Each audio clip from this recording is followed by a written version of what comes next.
Esta es la última parte de Imagen de la Mujer en donde cubriremos primordialmente el principal método de estudio de imagen en obstetricia, el cual es el ultrasonido. Lo importante para ustedes como estudiantes es saber qué tipos de estudios ecográficos hay, las indicaciones de cada estudio y cuáles son los principales hallazgos que observamos en cada trimestre del embarazo. Utilizamos ultrasonido ya que es un método barato, altamente disponible y que no utiliza radiación ionizante que puede ser dañino para el feto y la mujer. Existen dos métodos de estudio que podemos utilizar para valorar un embarazo, la vía transvaginal y la vía transabdominal. En el primer trimestre, la vía transvaginal es la vía de elección en todas las mujeres. Recuerden que el estudio transvaginal requiere de vejiga vacía. Esta es una imagen del embarazo en el primer trimestre en la cual vean que es más clara esta imagen que corresponde a este mismo embarazo pero vía transabdominal. Aquí se ve más clara, aquí no tanto. Con el ultrasonido transvaginal también podemos valorar de forma óptima el cérvix, el orificio cervical interno y la relación que el orificio cervical interno guarda con la placenta. En el segundo y tercer trimestres utilizamos la vía transabdominal por el crecimiento fetal que ya hay. Con un ultrasonido transvaginal la profundidad que alcanzamos es limitada, pero con el ultrasonido transabdominal tenemos un campo más amplio. Que la paciente llene su vejiga o no al realizar ultrasonido transabdominal depende totalmente de la institución en la que estén, así que me basaré en lo que dice la literatura al respecto para no entrar en controversias. Hay literatura totalmente en contra de llenar la vejiga en el segundo y tercer trimestre, ya que el mismo líquido amniótico sirve como si fuera el líquido de la vejiga para potenciar las ondas sonoras. Entiendo que el llenado de vejiga y la continencia urinaria son algo molestas durante el embarazo, pero hay situaciones en donde sí requerimos llenar vejiga. El factor más importante para determinar el llenado de vejiga cuando realizamos ultrasonido transabdominal sobre todo es el panículo adiposo. En algunas mujeres, incluso en el primer trimestre, es posible valorar las estructuras vía transabdominal, pero vean cómo aquí este panículo adiposo está degradando la imagen. Por eso, en el primer trimestre en mujeres con obesidad y sobrepeso se sugiere usar ultrasonido transvaginal casi obligatoriamente. En el segundo y tercer trimestres dijimos que el líquido amniótico nos sirve como ventana al realizar ultrasonido transabdominal, pero tenemos una situación con las mujeres embarazadas con sobrepeso y obesidad. La situación es que el panículo adiposo nos puede llegar a degradar la imagen. Aquí en ambas imágenes estamos viendo el perfil de un feto en cortes sagitales, pero vean que aquí no es valorable de forma óptima realmente, no se puede identificar tanto la cara facial fetal como aquí. Si nosotros pedimos a la paciente que llene vejiga, no es solo para utilizarlo como ventana acústica, sino para que la vejiga empuje al útero hacia cefálico y podamos valorar a través del abdomen medio, que tiene un panículo adiposo usualmente menos grueso. Hay casos, sobre todo en obesidad grado 2 o 3, que además tenemos que realizar la exploración con la paciente del lado o de pie o incluso con un asistente que nos ayude a movilizar el panículo adiposo. Por eso lo que sugiero es que cuando le expliquen el estudio a la paciente con sobrepeso u obesidad, le comenten que tal vez se le haga tomar líquido para llenar su vejiga. Entonces, recapitulando, en el primer trimestre recomendamos ultrasonido transvaginal, el cual requiere de vejiga vacía. En mujeres delgadas, a veces podemos utilizar la vía transabdominal también para el primer trimestre. En el segundo y tercer trimestres, utilizamos la vía transabdominal. El llenado de vejiga va a depender del biotipo de la mujer. Una paciente con índice de masa corporal normal usualmente no requiere de vejiga llena. Las pacientes con sobrepeso están en áreas grises en donde tal vez requieren llenado de vejiga, sobre todo dependiendo de la potencia del ultrasonido.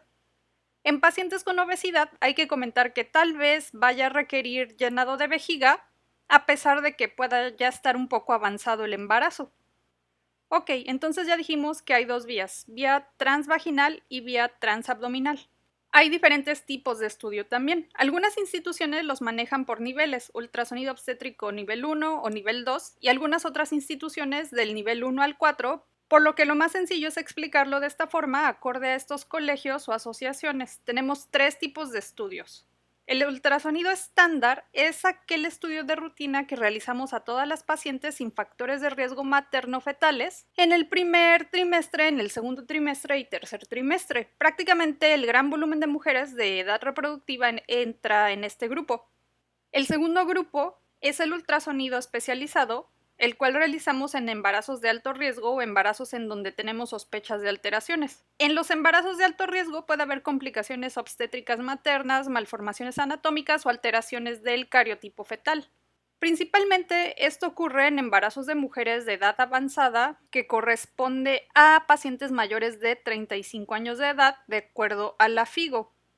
Muy en relación con la edad materna, también están las mujeres con comorbilidades como obesidad, diabetes, hipertensión, enfermedades autoinmunes y el uso de reproducción asistida. Las anomalías fetales las sospechamos por el historial patológico de la mujer, su historial ginecológico y el historial de su descendencia. También en el caso de que haya alguna alteración en marcadores bioquímicos, que vamos a ver en unos momentos, o en el caso de que se haya detectado alguna anomalía en el estudio estándar o en el estudio limitado. Hay muchos tipos de estudios especializados, pero los principales son el ecocardiograma fetal, el perfil biofísico, el Doppler fetal, el ultrasonido 11-14 o cromosómico, es llamado 11-14 porque se realiza estas semanas de gestación, y el ultrasonido estructural que se realiza de 18 a las 22 semanas. Finalmente tenemos el estudio ecográfico limitado, el cual solo busca responder preguntas específicas. Por ejemplo, en el caso de urgencias en donde requerimos medir y detectar la frecuencia cardíaca fetal o determinar la cantidad de líquido amniótico, etc. En caso de que se resuelva la urgencia y la mujer no cuente con estudios previos, se le refiere posteriormente a la realización ya sea de un ultrasonido estándar o de un ultrasonido especializado, esto ya de forma subsecuente.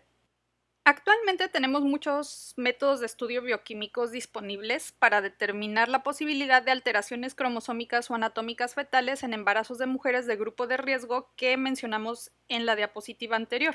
En el primer trimestre realizamos determinaciones en sangre de PAP-A y gonadotropina coriónica humana, fracción beta, así como un ultrasonido 11-14 en donde medimos algo que se llama translucencia nucal. Dependiendo de los hallazgos, podemos valorar principalmente el riesgo de las trisomías como la 21 o síndrome de Down, la 13 o síndrome de Patot y la 18 o síndrome de Roberts. También anormalidades de cromosomas sexuales como síndrome de Klinefelter, síndrome de Turner o también triploidías que son importantes en el caso de enfermedades trofoblásticas, por ejemplo. En el segundo trimestre, los marcadores para determinar el riesgo de trisomías o malformaciones anatómicas son la alfa-fetoproteína, la gonadotropina coriónica humana, fracción beta, estriol e inhibina A. Además, se realiza un ultrasonido estructural de 18 a 22 semanas. Este tipo de tamizaje también es conocido como tamizaje cuádruple o hay otro conocido como triple en donde no se valora la inhibina A, pero vean cómo en el cuádruple la inhibina A nos ayuda a la detección de trisomía 21, el cual es el síndrome de Down, la cual es la cromosopatía más común que está presente en casi 1 de cada 700 a 1000 nacimientos aproximadamente. Otro método de estudio es el DNA fetal acelular, en donde con una muestra de sangre de la madre se puede determinar el riesgo de presencia de anomalías cromosómicas fetales a partir de las 10 semanas. Inclusive puede determinar el sexo del feto. También nos apoyamos con un estudio por ultrasonido estructural. Existen algunos otros paneles y métodos, pero en general estas son las baterías más utilizadas. Cuando estos estudios son anormales, está indicado a veces la realización de un cariotipo fetal. Obviamente, para esto requerimos material genético directamente del feto, el cual obtenemos de una forma invasiva realizando una toma de biopsia de vellosidades coriónicas, esto en el fin del primer trimestre, o tomando una muestra de líquido amniótico a principios del tercer trimestre. Estos procedimientos pueden tener complicaciones como hemorragias o parto pretérmino, entre otras, pero es relativamente bajo. Recuerden que la recomendación es utilizar estos tamizajes bioquímicos en grupos de mujeres de riesgo y no de forma rutinaria. Ok, entonces vamos a comenzar con lo que esperamos ver en un ultrasonido realizado en el primer trimestre del embarazo. El primer trimestre termina las 12 semanas de gestación y comienza desde la fecha de última menstruación o fecha de última regla. Primero que nada, en cada trimestre hay distintas y muy particulares indicaciones para la realización de un ultrasonido. En el primer trimestre vamos a ver si existe embarazo y si este embarazo realmente está dentro del útero o hay un embarazo ectópico. Vamos a definir también la viabilidad de ese embarazo, comenzando por que el embrión esté vivo. Aquí vemos en modo Doppler la señal de flujo que hay dentro del corazón fetal. Eso es señal de viabilidad. También en este trimestre es en donde vamos a determinar la edad gestacional más aproximada del embrión y por lo tanto vamos a determinar de forma más aproximada la fecha probable de parto. También está indicado en caso de hemorragias vaginales o transvaginales para valorar la viabilidad del embarazo. También en caso de sospechar estas expansiones celulares anómalas del trofoblasto que forma la placenta, conocidas como enfermedades trofoblásticas gestacionales. Y súper importante, en el primer trimestre es obligatorio valorar las gestaciones múltiples. Con el ultrasonido vamos a guiarnos para la toma de biopsia de vellosidades coriónicas o en caso de cerclajes intervencionistas del cérvix. Hay que definir primero ciertos términos de hallazgos ecográficos que vamos a encontrar durante el primer trimestre. A estos hallazgos les llamamos marcadores. La primera estructura que detectamos por ultrasonido en señal de un embarazo es el saco gestacional, la cual es una esfera de líquido que esperamos encontrar dentro del útero. Este es el útero. Recuerden que el líquido es negro o anecoico. Durante toda esta clase veremos mucho líquido, así que recuerden que es anecoico. Típicamente, cuando medimos el saco gestacional en el primer trimestre, medimos los 3 diámetros mayores del saco gestacional en su eje longitudinal y transversal para determinar el promedio de las 3 medidas.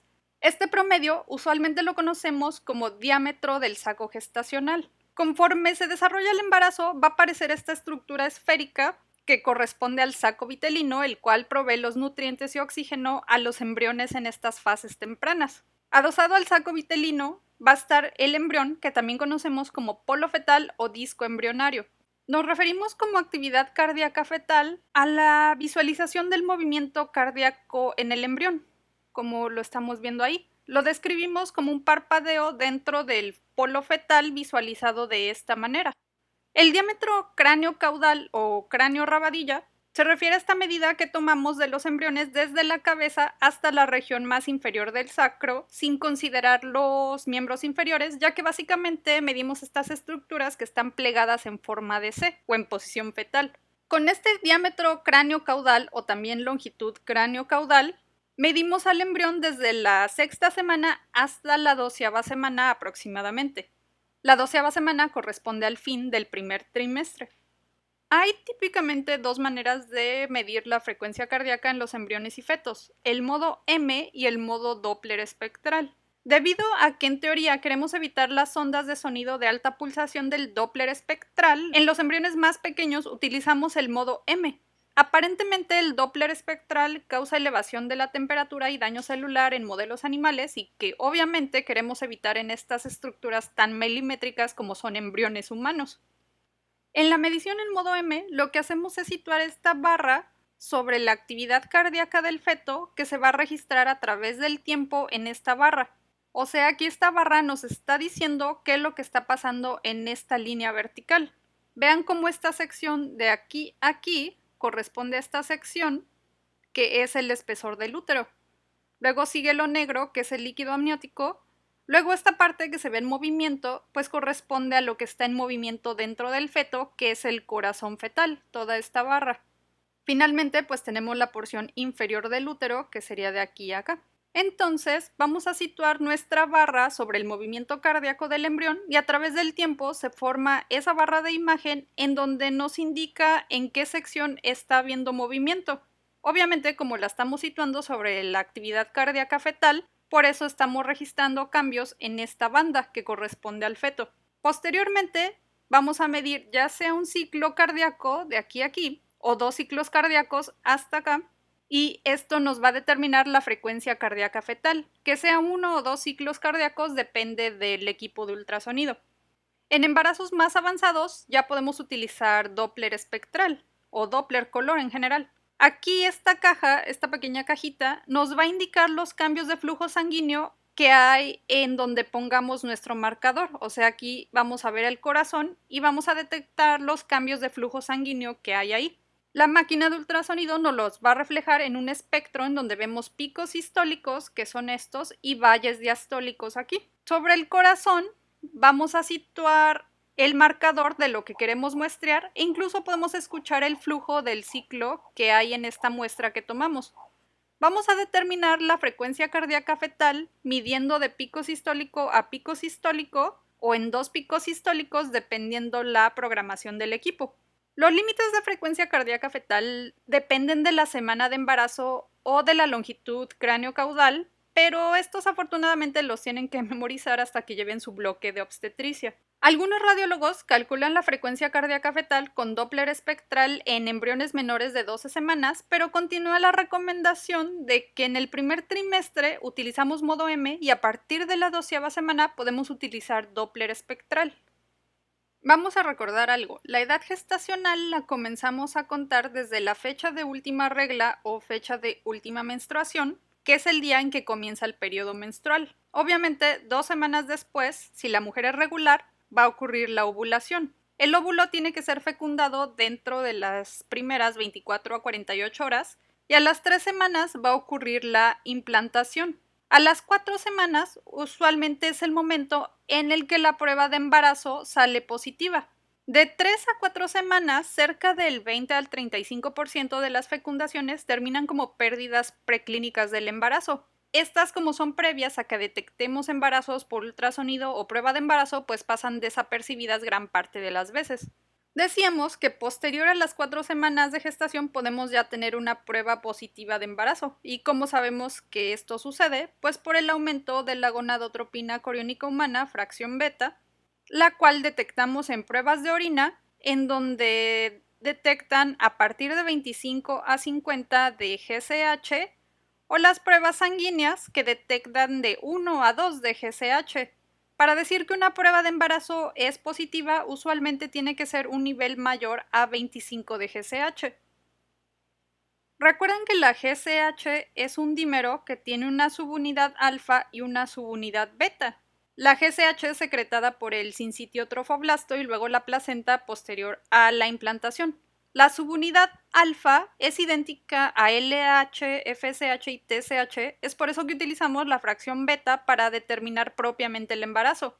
Vean cómo los rangos de normalidad son extremadamente variables, pero lo que sabemos con certeza es que a partir de la 5ª semana el aumento es notable y en el segundo trimestre la caída es notable, que corresponde más o menos a las 12 semanas de gestación. La GCH está totalmente ligada a los hallazgos por imagen en el sentido de que dependiendo del nivel vamos a observar diferentes estructuras en el ultrasonido. Para el primer trimestre, los cambios claves están a partir de la semana 4 a la 7, más o menos. De forma simple, digamos que primero aparece el saco gestacional, seguido por el saco vitelino, seguido por el embrión y seguido por la actividad cardíaca fetal.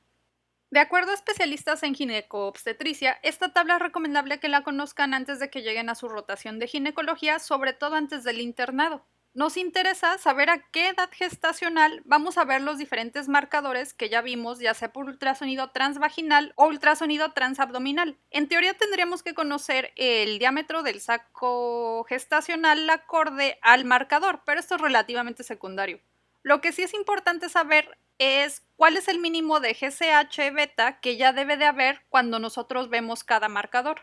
Previo a la 4ª semana, únicamente podemos observar engrosamiento endometrial con niveles menores de 1200 de GCH, esto en un embarazo normal. Estos niveles de GCH se van a ir duplicando cada 2 días. Aquí hay que hacer un breve paréntesis para recordar algo sobre la edad gestacional. La edad gestacional se designa ya sea en un número cerrado o con un decimal que va del 1 al 7, y esto es de acuerdo al día de la semana, por eso son 7. El cuarto día de la semana es aproximadamente la mitad de la semana. Una edad gestacional de 4.4 semanas de gestación se refiere a que tiene 4 semanas con 4 días. Pero aquí vamos a utilizar medias, o sea, el punto 4, digamos. Veamos entonces que el saco gestacional tiene que aparecer aproximadamente en mitad de la 4ª semana, o sea, alrededor de las 4.4 semanas de gestación hasta las 5 semanas de gestación, esto mediante ultrasonido transvaginal. Casi siempre una semana a una semana y media después podemos observar estos hallazgos vía transabdominal. Si correlacionamos la aparición del saco gestacional con el nivel de GCH que ya debe de haber, este debe ser de 1000 a 1200. Algunos libros dicen que 1500 y ya tenemos que ver un saco gestacional. Eso sí, siempre que la GCH sea mayor de 2000, debemos de ver el saco gestacional de forma obligatoria o nos haría pensar en alguna alteración. El saco vitelino debe ser una esfera menor de 6 milímetros que aparece vía transvaginal a las 5 a 5 y media semanas y desaparece alrededor del fin del primer trimestre a las 12 semanas o 10 semanas aproximadamente. Corresponde a un nivel de 5 a 7000 de GCH. A las 5 semanas y media a 6 semanas por vía transvaginal ya debemos de observar un embrión o polo fetal de 1 o 2 milímetros. La GCH debe ser mayor a 11.000. El diámetro promedio del saco gestacional al observar un embrión debe ser aproximadamente de 5 a 12 milímetros. Este sería tal vez en donde conocer el diámetro del saco gestacional sería importante.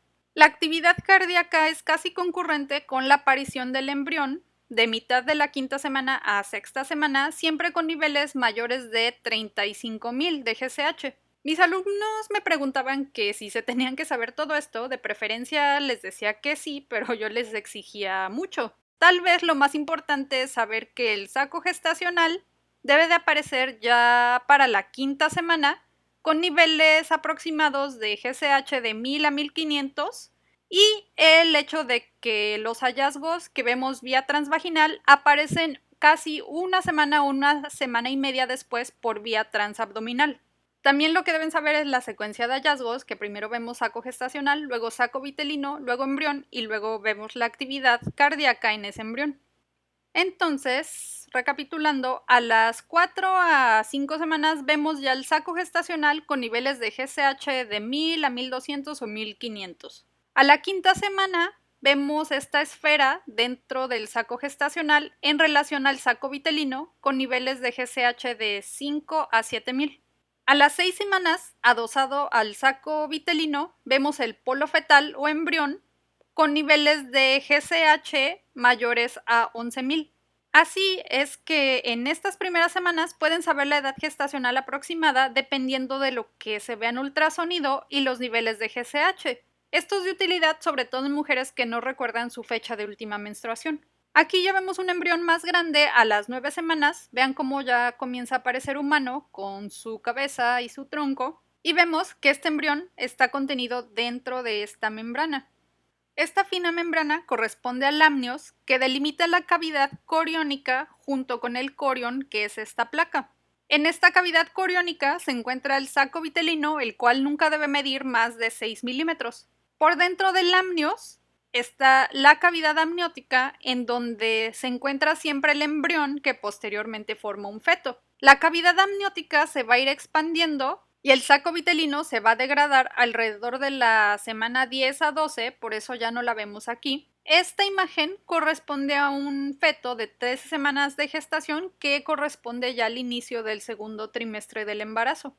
Vamos a ver en este video todas las estructuras que ya mencionamos. Vemos el saco vitelino y el embrión o polo fetal con frecuencia cardíaca fetal ya presentes y vamos a ver cómo medimos la longitud cráneo-caudal. Ponemos un marcador ahí el otro y el software nos dice que tiene 6 semanas con 5 días.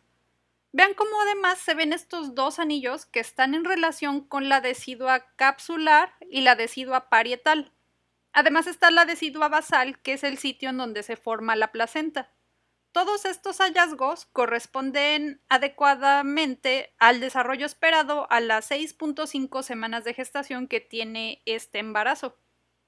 Tenemos indicadores de mal pronóstico en embarazos del primer trimestre. Observar estos en el primer estudio requiere de un seguimiento más cuidadoso clínico y por ultrasonido, típicamente en 1 o 2 semanas si no hay pérdida espontánea del embarazo dentro de ese periodo. El primer indicador de mal pronóstico es ver el saco gestacional implantado hacia la porción inferior del útero en vez de que esté al fondo. Lo ideal es siempre ver el saco gestacional al fondo.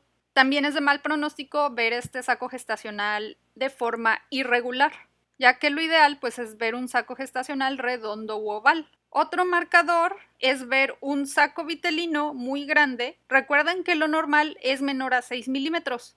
O también lo podemos ver colapsado o incluso calcificado en señal de mal pronóstico. Decíamos que esta membrana es el amnios, dentro está el embrión y fuera el saco vitelino. Si tenemos una cavidad amniótica con saco vitelino, pero sin embrión, eso es de mal pronóstico. También en caso de que veamos ya el amnios muy bien definido, como vemos aquí, pero si dentro no vemos un embrión que tenga actividad cardíaca, eso es de mala señal y lo conocemos como signo del amnios expandido. Nuevamente, este signo del amnios expandido se refiere a ver un amnios bien definido sin un embrión que ya tenga actividad cardíaca visible. Ver un embrión amorfo, como en este caso, es de mala señal. Noten aquí como además el saco gestacional es bastante irregular. La frecuencia cardíaca fetal menor de 85 latidos por minuto es de mal pronóstico durante todo el primer trimestre. Si en el corion vemos estas cavidades de líquido que llamamos cambios hidrópicos, eso es mala señal. O también en el caso de que detrás del corion veamos una colección líquida en relación a hemorragia que está rodeando más allá de 3/3 de la circunferencia del saco gestacional. Vamos a volver a ver esto de las hemorragias subcoriónicas en unos minutos cuando hablemos de aborto. Con todos estos ejemplos, no hemos dicho definitivamente que el embarazo no vaya a ser viable, pero sí sabemos que ver esto está asociado con mal pronóstico y generalmente la terminación espontánea del embarazo. Cuando ya estamos seguros de que el embarazo no es viable, es en el caso de que observemos un diámetro promedio de saco gestacional mayor a 25 milímetros sin embrión. Esto es lo que antes se conocía como embarazo anembriónico. También si observamos un embrión con diámetro o longitud cráneo-caudal de mayor de 7 milímetros vía transvaginal o mayor de 15 milímetros vía transabdominal sin actividad cardíaca. Por ejemplo, pensemos que este es un embrión de 10 milímetros de longitud cráneo-caudal, en donde con Doppler no vemos actividad cardíaca. También está el caso de ver un embrión en el que ya habíamos visto actividad cardíaca, pero al repetir el estudio ya no tiene. Por ejemplo, hagan de cuenta que la semana pasada este embrión tenía frecuencia cardíaca fetal, pero esta semana ya no estamos viendo. Estas dos situaciones son las que antes conocíamos como huevo muerto retenido.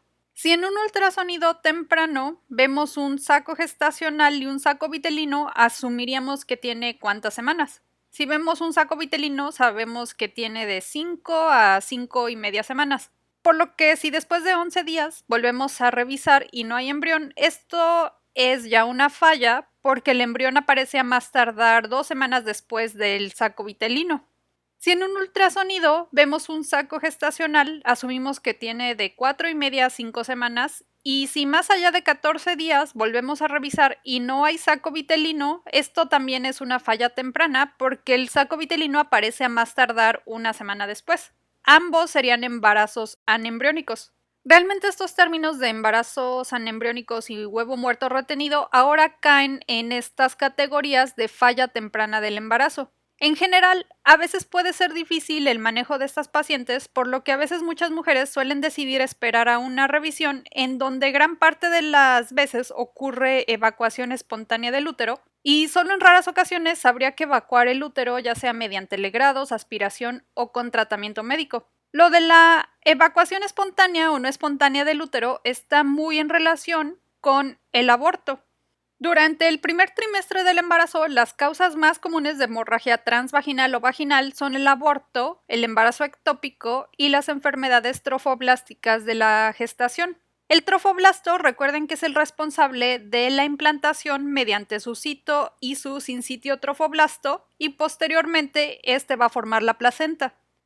Llamamos aborto a cualquier terminación espontánea o provocada de una gestación menor de 20 semanas de gestación o cuando el embrión o feto pesa menos de medio kilo. Van a encontrar muchas clasificaciones, pero de acuerdo a las guías de práctica clínica tenemos 7 tipos.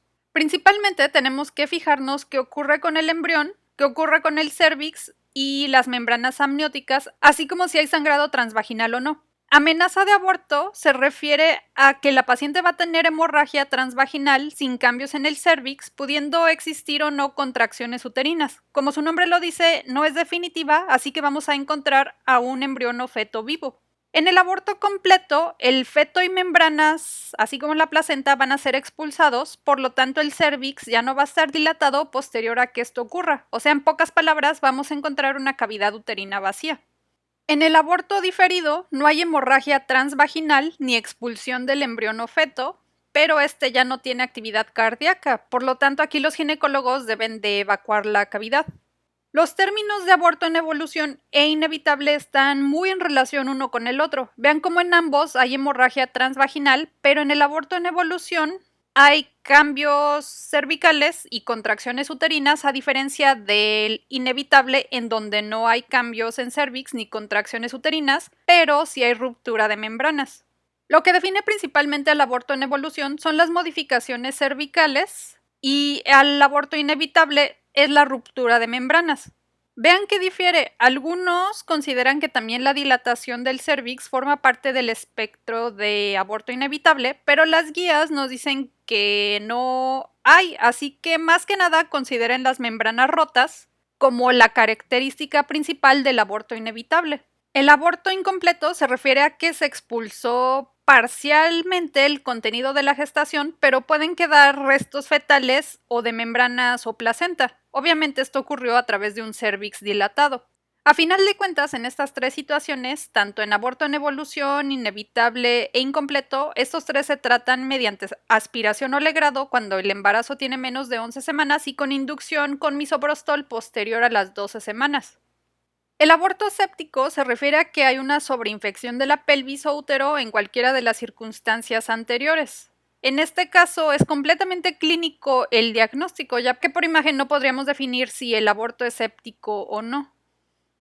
Decíamos entonces que el aborto séptico es un diagnóstico clínico al igual que el inevitable en teoría. Por ultrasonido podemos ver una amenaza de aborto caracterizada por un feto o embrión con frecuencia cardíaca visible, que en este caso es este foco rojo de actividad Doppler aquí, y a veces podemos llegar a observar una hemorragia subcoriónica o decidual como esta que estamos viendo aquí. La clave de aquí es que el embrión sigue vivo. En el aborto diferido, básicamente encontramos un embrión o feto sin actividad cardíaca, como estamos viendo en esta imagen en donde el Doppler espectral ya no tiene ciclos cardíacos. En el aborto en evolución, podemos llegar a ver al saco gestacional en la parte inferior del útero o inclusive en el cérvix, ya sea con un embrión vivo o muerto. En el aborto completo esperaríamos ver ya una cavidad vacía con un endometrio muy delgado, menor de 2 milímetros, pero inclusive en endometrios tan delgados, en 14% de las ocasiones estas cavidades a veces llegan a tener restos, por lo que de cualquier forma se realiza una aspiración o legrado uterino o se induce a la paciente con prostaglandinas. En el aborto incompleto o retención de productos de la concepción, pues esperamos ver que quede algo dentro del útero. Generalmente decimos que la sospecha surge cuando vemos endometrios con grosor por arriba de 5 milímetros, aunque algunos dicen que con grosores más allá de 13 milímetros. Realmente el uso de ultrasonido es controversial porque miren cómo con espesores bajos la sensibilidad es alta, pero la especificidad es baja y viceversa, con espesores altos la sensibilidad es muy baja y la especificidad alta. En realidad, la retención de productos de la concepción es un diagnóstico 100% clínico que los ginecobstetras manejan a la perfección acorde al tipo de hemorragias vaginales, síntomas y cambios asociados del cérvix, así como laboratorios que tienen las pacientes. Realmente el uso de ultrasonido es muy secundario. A veces solo describen que la retención de restos la vamos a ver tan solo como una masa ecogénica dentro de la cavidad uterina, como en este caso. A la presencia de embarazo fuera del útero lo conocemos como embarazo ectópico y esto obviamente es completamente anormal. Es la causa más común de mortalidad materna en el primer trimestre y equivale casi al 10% de todas las causas de muerte obstétrica, con una prevalencia casi del 1% en todos los embarazos. Pone en peligro la vida ya que puede causar hemorragias internas cuando el saco gestacional rompe la estructura en la que se está desarrollando. El sitio más común de embarazo ectópico es la tuba uterina, particularmente en la zona ampular, que es la zona medial más o menos de la tuba uterina. Es muy raro que exista implantación ectópica en ovario o cervix y puede haber algunos sitios tan raros como tórax e hígado, peritoneo, entre otros. El cuadro clínico es la tríada de hemorragia vaginal, dolor pélvico, abdominal o lumbar y puede inclusive llegarse a palpar una masa pélvica. Cuando existen además signos de choque, esto nos hablaría de ruptura de ese embarazo ectópico. Por ultrasonido podemos verlo como una masa así, una masa ecogénica fuera del útero, como en este caso. Esto es el útero en donde no hay saco gestacional y vean cómo inclusive aquí estamos viendo el ovario izquierdo. Estas porciones anecoicas o negras son líquido libre en relación a sangre fresca, que nos hablaría de un embarazo ectópico roto. En este otro ultrasonido estamos viendo el eje largo de un útero en donde la cavidad uterina está vacía y vemos fuera del útero esta imagen en relación con un saco gestacional con un embrión dentro del mismo. No vemos líquido libre, por lo cual aparentemente este embarazo ectópico no está roto. El tratamiento es muy diferente entre un embarazo ectópico roto y uno no roto, ya que a veces inclusive el no roto solo requiere de terapia médica, por ejemplo metotrexate, y el roto es siempre 100% quirúrgico. Aquí tenemos otro ejemplo de embarazo ectópico no roto, en donde vemos el útero vacío y a la izquierda vemos este saco gestacional en donde con Doppler color observamos este signo de anillo de fuego. ¿Con qué estructura creen que hay que diferenciarla de las que ya vimos en las clases de ovario normal? Pues con el cuerpo lúteo del embarazo, que también tiene esta vascularidad en anillo, pero ya el radiólogo tiene que diferenciar entre si es un cuerpo lúteo o un saco gestacional. Vean aquí la correspondiente imagen endoscópica del útero vacío con esta masa tubárica izquierda. En este otro caso observamos un útero con líquido en su interior. En un momento vamos a ver por qué pasa esto, pero vean cómo del lado derecho está este saco gestacional en donde observamos un embrión en el cual inclusive podemos medir la actividad cardíaca fetal. Aquí vemos otro ejemplo, todo este caso, en donde vean cómo el útero está vacío, pero vemos que aquí hay un saco gestacional con un embrión no viable afuera del útero. Lo que nos llama la atención aquí son todas estas imágenes anecoicas en relación al líquido libre. Esto está en relación, este líquido libre está en relación con sangre fresca en un embarazo ectópico roto, como estamos viendo aquí en esta foto endoscópica. En estos otros dos ejemplos, vean cómo hay una gran colección en el fondo de saco. Esta es anecoica, por lo cual sospechamos que esto es sangre fresca, pero esta es heterogénea con porciones ecogénicas, que podemos sospechar que se trata de coágulos. Aquí no están las imágenes de los anexos, pero observaríamos ya sea el saco gestacional o la masa gestacional en los anexos de estos embarazos ectópicos rotos. Así que el signo de embarazo ectópico roto pues es el líquido libre. Finalmente puede haber cosas que nos puedan simular un saco gestacional en el útero de un embarazo ectópico, por lo que hay que tomar esto en cuenta. En el embarazo uterino, previo a la aparición del saco vitelino, podemos observar el saco gestacional como una estructura anecoica redonda o oval, la cual puede tener este signo intradecidual, el cual se refiere a ver el saco gestacional embebido dentro de un segmento de endometrio engrosado, con presencia de un anillo ecogénico blanco o hiperecoico alrededor, como estamos viendo en estas dos imágenes. Aquí vean cómo además este saco gestacional está totalmente adyacente al miometrio. El otro signo de embarazo intrauterino es este de la doble decidua, en donde el saco gestacional forma esta reacción decidual en forma de dos anillos que consta de lo que ya habíamos visto previamente, la decidua capsular aquí y la decidua parietal. Ahora vean estas imágenes y piensen si en una guardia a las 3 de la mañana el residente de radiología no las pudiera confundir con un saco gestacional temprano. Cuando hay un embarazo ectópico podemos pensar que este signo del pseudosaco pudiera corresponder a un saco gestacional, pero vean realmente cómo consta nada más del líquido dentro de la cavidad endometrial, como estamos viendo aquí. Podemos ver cada hoja de endometrio separada por líquido dentro. En el embarazo ectópico, el útero sigue formando una especie de reacción decidual, ya que en efecto hay embarazo, pero el saco gestacional está formándose fuera del útero. Por eso siempre en todos los embarazos del primer trimestre se deben de revisar y reportar los hallazgos extrauterinos en los ovarios y zonas adyacentes al útero. Incluso si vemos un saco gestacional intrauterino, debemos de revisar siempre los ovarios y zonas adyacentes, ya que puede ocurrir algo que llamamos embarazo heterotópico, en donde hay un embarazo intrauterino y un embarazo ectópico al mismo tiempo.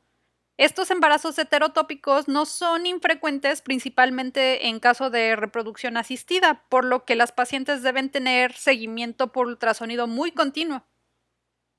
En el primer trimestre, durante la implantación, puede ocurrir una proliferación anormal del trofoblasto que de forma normal forma la placenta. Este grupo de enfermedades las conocemos como enfermedad trofoblástica gestacional. Histológicamente las clasificamos en trastornos placentarios y tumores malignos del trofoblasto.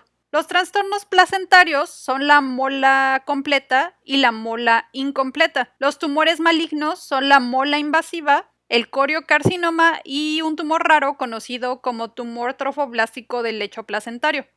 El trofoblasto produce GCH, por lo que el nivel de la misma aumenta de forma muy agresiva. Si recuerdan, la GCH es la que provoca la emesis en las mujeres embarazadas, por lo que se incrementa de manera agresiva. Un signo común de las mujeres con enfermedad trofoblástica pues es la hiperemesis. También puede haber hemorragia vaginal, que a veces puede contener vesículas de este tipo que se describen como vesículas en uva. Estas anormalidades ocurren por fallas en la fertilización. La mola ideatiforme completa tiene un cariotipo diploide. En teoría es normal, ¿no? 46XX o 46XY. Pero en la mola completa la fertilización ocurre en un óvulo vacío, por así decirlo, por lo que el material genético proviene de dos espermas. O también se puede dar el caso de que un esperma duplique su ADN. Por eso decimos que es una diploidía paterna.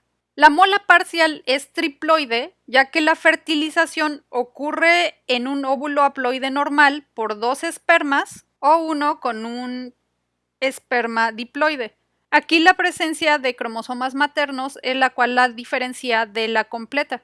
La mola completa es la alteración más común del grupo de todas las enfermedades trofoblásticas gestacionales. El riesgo de estas molas, particularmente la completa, es que puedan convertirse en tumores malignos como una mola invasiva o coriocarcinoma. Casi 2% de las molas completas se transforman en coriocarcinoma. En general, todos los coriocarcinomas, 50% provienen de estas molas completas y 25% de embarazos normales.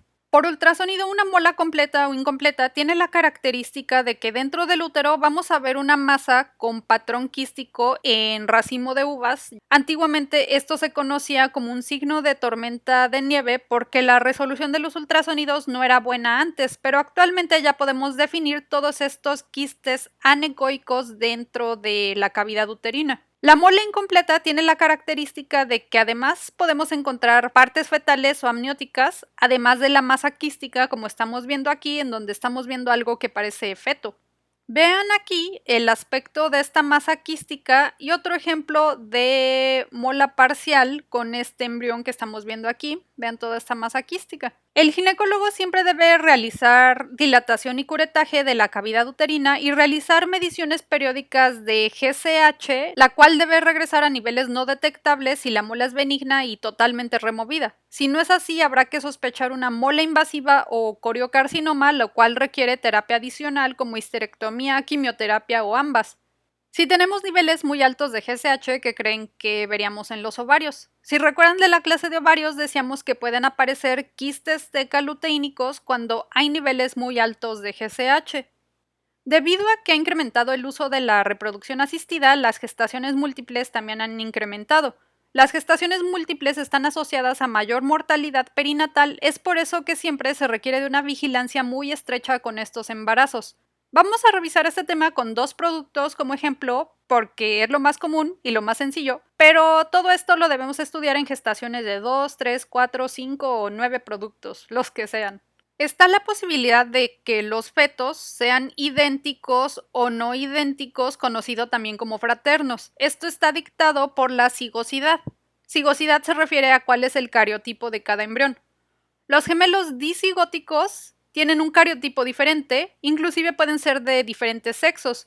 Esto es porque aquí un esperma fertilizó a un óvulo diferente.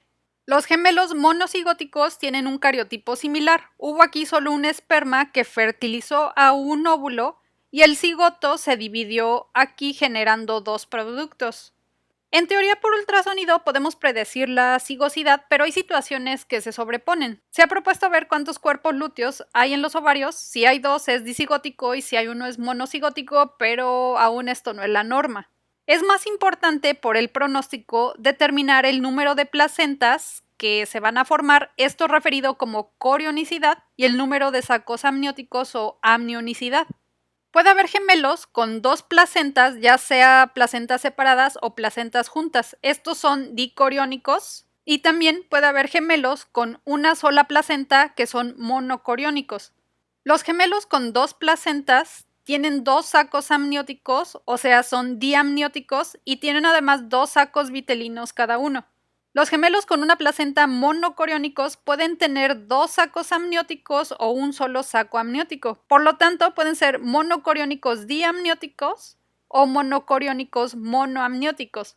Los diamnióticos tienen dos sacos vitelinos y los monoamnióticos solo tienen un saco vitelino. Todos los gemelos fraternos o disigóticos son dicoriónicos diamnióticos.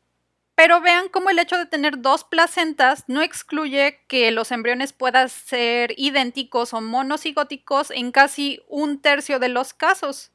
Es por eso que les decía que la cigosidad es difícil de determinar y no puede ser solo por el hecho de que haya dos placentas decir que no son gemelos idénticos. En los gemelos monocigóticos depende en qué día posconcepción se separaron. Si fue dentro de los 3 primeros días, estos van a ser dicoriónicos diamnióticos. Si fue del 4 al 8º día esta separación, van a ser monocoriónicos diamnióticos y esta es la situación más común de los gemelos. Y si fue después del día 8, van a ser monocoriónicos monoamnióticos, lo cual es la situación menos común. Tenemos que determinar la corionicidad y amnionicidad siempre dentro del primer trimestre, incluso antes de las 10 semanas de gestación, porque posteriormente es muy complicado. Los gemelos dicoriónicos tienen su propia placenta y por lo tanto su propio saco amniótico, o sea, los dicoriónicos siempre van a ser diamnióticos. La dicorionicidad la vamos a identificar como esta membrana gruesa entre los dos sacos gestacionales que conocemos como signo de lambda, como la letra griega. Tenemos que identificarlos en estas primeras semanas, ya que después este signo desaparece y las placentas pueden inclusive juntarse en una sola en el caso de que estén separadas. Inclusive en embriones más jóvenes podemos ver dos sacos gestacionales rodeados por su corión ecogénico, como estamos viendo aquí, y esto en teoría sería el signo de lambda. Acuérdense que estos gemelos dicoriónicos diamnióticos pueden ser disigóticos o monocigóticos, o sea, pueden ser fraternos o idénticos. Los gemelos monocoriónicos solo tienen una placenta y estos pueden generar una gran cantidad de complicaciones vasculares mortales en ambos gemelos. Estos monocoriónicos deben de ser seguidos con extremo cuidado. Lo que puede ocurrir es que un producto reciba toda la circulación y el otro reciba una perfusión muy pobre, o que haya una perfusión reversa hacia el producto y que muera exsanguinado el feto vivo. También hay un incremento en los riesgos de alteraciones cromosómicas o anatómicas en estas gestaciones monocoriónicas. En el espectro monocoriónico dijimos que pueden existir gemelos con dos sacos amnióticos, o sea, monocoriónicos diamnióticos, y gemelos monocoriónicos con un solo saco amniótico o monocoriónicos monoamnióticos. Estos mono-mono, al estar dentro del mismo saco amniótico, tienen además riesgo de fusión de partes gemelares. En los monocoriónicos diamnióticos podemos identificar esta membrana amniótica como una fina membrana que genera algo que conocemos como signo de la T. En los monocoriónicos monoamnióticos no identificamos ninguna membrana que esté separando ambos productos, ya que estos productos están dentro de una bolsa única. Vean aquí en este ejemplo de estos embriones que son un poco más pequeños, cómo identificamos a los dos embriones dentro de un solo saco gestacional. Aparentemente no vemos membrana, por lo que son monocoriónicos monoamnióticos. Si viéramos una fina membrana aquí, ¿qué serían? Pues monocoriónicos diamnióticos. Recuerden que los monocoriónicos siempre van a ser monocigóticos, o sea, siempre van a ser gemelos idénticos. Para finalizar el trimestre vamos a hablar de variantes normales. Alrededor de la semana 6, el intestino medial del feto tiene que herniarse por fuera del abdomen para poder rotar 270 grados, porque el intestino comienza a crecer más rápido que la cavidad abdominal.